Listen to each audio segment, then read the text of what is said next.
En Zambie, le président Hakainde Hichilema a appelé le 10 juillet 2026 les partis politiques à mener des campagnes pacifiques en vue des élections générales du 13 août. Il a demandé aux électeurs de soutenir l'UPND, le parti au pouvoir, afin de poursuivre les programmes de développement. Le chef de l'État a promis de renforcer les aides sociales, notamment le programme de transfert monétaire social, soulignant les progrès réalisés dans la stabilisation économique malgré l'endettement hérité.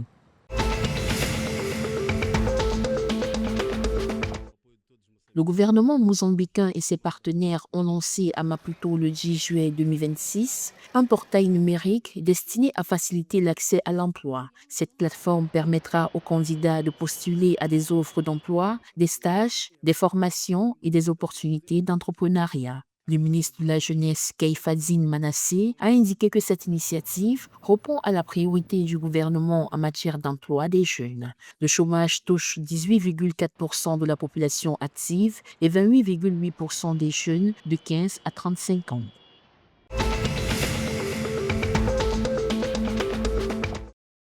Un nouveau parc industriel a été inauguré le 8 juillet 2026 dans la province d'Ikolo Ibengo en Angola pour un montant estimé à 80 millions de dollars. Le complexe comprend 5 unités de production de matériaux de construction et a déjà créé 250 emplois, dont 180 pour des citoyens angolais. L'objectif du projet est de renforcer la production locale, réduire les importations et soutenir le développement industriel du pays. Implanté sur 12 hectares, le site produira notamment 3 millions de mètres de câbles électriques par an.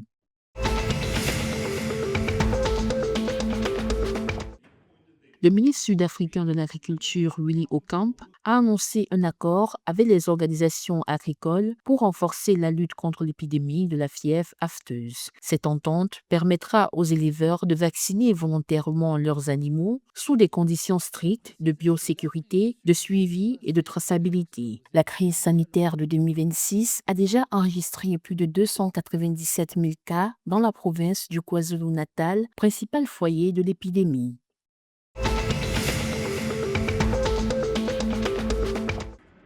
25 athlètes botswanais partiront le 13 juillet 2026 en Écosse pour un camp d'entraînement avant les Jeux du Commonwealth. La compétition se déroulera du 23 juillet au 2 août 2026 avec le Botswana engagé dans 5 disciplines. Les athlètes représenteront le pays en athlétisme, boxe, natation, jeu de boules et judo. Le ministre des Sports, Jacob Kelebeng, a souligné l'importance du sport et des investissements dans ce secteur. Il a encouragé l'équipe à concourir avec intégrité, discipline et humilité.